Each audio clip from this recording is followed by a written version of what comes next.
Hello my beautiful souls, welcome sa ating tarot reading sessions. Keep in mind, general reading po ito, maaaring mag-resonate, maaaring hindi. Kunin nyo na lang po kung para sa inyo and leave the rest. Maaaring mag-shift energies or magkabaliktad ang sitwasyon. Kaya kayo na pong bahala kung saan kayo nakalugar sa reading natin. Okay, so let's see.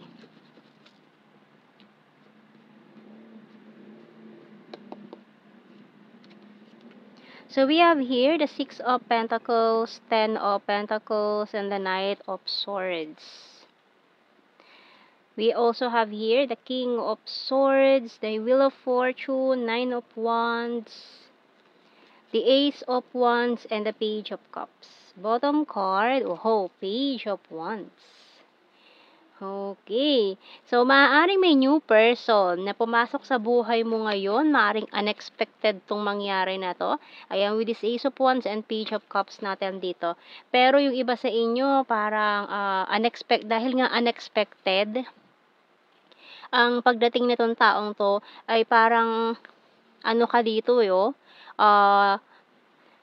parang in defensive mode ka. Kasi parang masyadong too good to be true yung mga mangyayari dito with the Wheel of Fortune and Ten of Pentacles.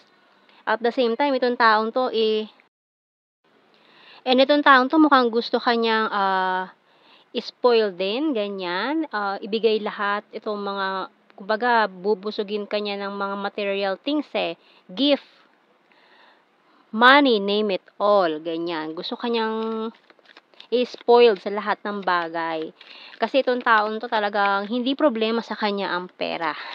Okay, so tingnan natin sa messages ng Archangels. Wow, you are safe by Archangel Michael. I am protecting you against lower energies and guarding you, your loved ones, and home. Wow, ang lakas mo ha. Talagang you're very protected. And talagang ngayon bubuhos din sa iyo ang magagandang blessings. And itong hindi mo inaasahan na pangyayaring ito or itong pagdating ng taong to sa buhay mo na very unexpected. Okay? So, tignan natin sa mga signs and symbol cards.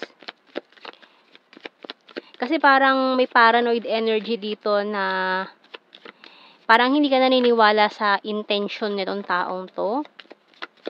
Kasi parang sinasabi mo dito, narinig ko na yan, parang gasgas na yung mga ganyan, sa una lang yan, tapos pag nagsawa is mawawala rin. So, parang ganon. So, we have here mirror, ayan, maaaring mirrored souls pala kayo nitong taong ito. And, tingnan pa natin. Woo! We have here ring, light bulb, bonfire. Iniisip nyo din siguro na ito ay ano lang, wow, talagang hindi problema ang pera sa kanya ha. Talagang money. Bibigyan niya lahat yan sa'yo. Ayan. Lalo na kung ikaw ay ang divine feminine dyan, na talagang parang magiging sugar baby ka na lang nitong taong to. Ayan. And, maaring mag-offer din siya sa'yo agad-agad. Hindi pa kayo parang ayaw niya ng patagalin pa ito. Gusto niya nang mag-propose agad-agad sa'yo. So, iniisip mo rin kasi for some of you, parang iniisip niyo na baka saglit lang to or pinagtitripan ka lang or mawawala rin agad. So, ganyan yung iniisip mo sa kanya. May parang napaparanoid ka na narinig ko na yan, gasgas na yan, ganyan. Pero, tingnan natin ha, more messages natin sa ating tarot messages oracle cards. And with this light bulb natin dito and coffin, para kasing maring galing ka rin sa isang relationship na talagang na-trauma ka, no? So, ngayon, itong nag-overthink ka with this person, itong light bulb, ang daming pumapasok sa isip mo ngayon, kaya nag-overthink ka kung totoo ba yung intention niya nitong taong to sa akin, totoo ba yung mga pinaggagawa nito, kasi parang for you is too good to be true, itong mga nangyayaring ito, parang hindi ka ready sa mga ganyan. So, we have here, you're my happy pill. So, maaari, ikaw talaga yung nagpapasaya sa kanya, no? Kaya gusto lang niya na maging masaya ka din. So, we have here, you're my destiny. I will fight for you. O, diba? O, diba? parang too good to be true na ipaglalaban ka nitong taong 'to. Kasi ang layo niya dun sa past person mo, eh, 'no? Ang layo niya, parang galing ka sa isang tao na hindi ka pinahalagahan tapos ito ino-offer sa'yo ng universe itong taong 'to na parang lahat na, nasa kanya, 'di ba? Keeping tabs on you, willing to take the risk, this is not over yet. So, maaaring itong taong 'to din is, maaaring matagal mo ng kilala or nag-try na siya na dati. Puwedeng naging ex mo na siya, puwedeng, o misunderstanding ang nangyari or puwedeng miss opportunity in the past. Puwedeng naging kayo, puwedeng hindi. Pero ayan, oh, mukhang kung ano man yung meron sa inyo nitong taong 'to dati is mukhang may ano, may unfinished business, ganyan. So, mukhang kung hindi naging kayo nitong taong 'to, so ayan, this is not over yet between you and this person. You're so hot and can we start again? So, maaaring hindi maganda yung simula ninyo nitong taong 'to kaya parang nabulilyaso or hindi naging kayo, ganon. And I'm honest to you. So, maaari kasi dati pa na parang ilang beses na siya nag-try sa'yo, pero mukhang ni-reject mo siya or kung ano man 'to nangyari dito kung bakit hindi naging kayo. Pero ngayon, this person will try again. Ayan, talagang desidido siya, eh, hindi siya titigil, eh. Tingnan natin more messages natin.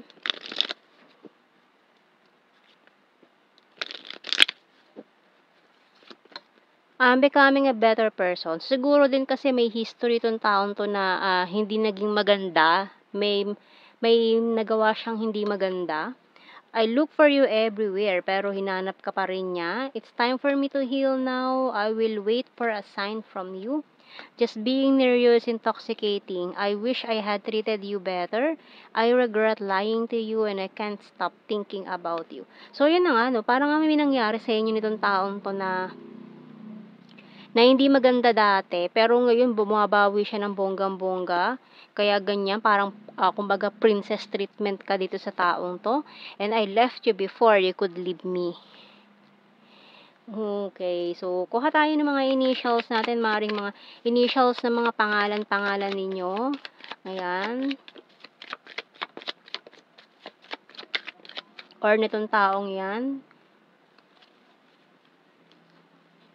We have letter C, G, Z, R, H, T, M,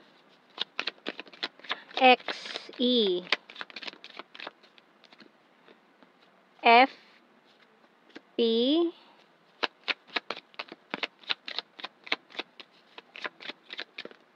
L, V. J ang bottom card.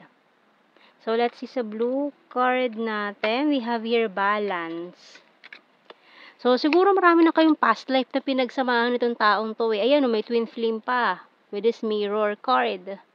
Maring marami na kayong past life na pinagsamahan dahil nga twin flame energy. Marami na talaga kayong lifetimes na pinagdaanan nitong taong to. Kaya very familiar na kayo sa isa't isa. So, tingnan natin sa general signs and messages. So, keywords na lang ito. Hindi na natin kailangan i-explain. Alam nyo na mga meaning nito. Ayan. So, we have lake. So, marahil may iba sa inyo na malapit sa lake or may mga unforgettable moments kayo with this person na sa lake na pinuntahan nyo. Ganyan. And we have here September. Fire sign, Aries, Leo, Sagittarius, and number 3. Caring, number 8, Aquarius, amazing, birthmark, ayan, soulmates for some of you, vulnerable, March, 1, green-minded, 1 is fire sign, Aries, Leo, Sagittarius. Ayan o, lagi siyang stalker sa mga account mo sa social media, South PH, talented, flower farm. So, may mga pinuntahan din kayo mga flower farm na unforgettable place. So, we have here kind-hearted, very lucky, and very serious. So, yan ang ating reading, my beautiful souls. Thank you for watching. Take care and God bless. See you in our next reading, guys. Bye-bye.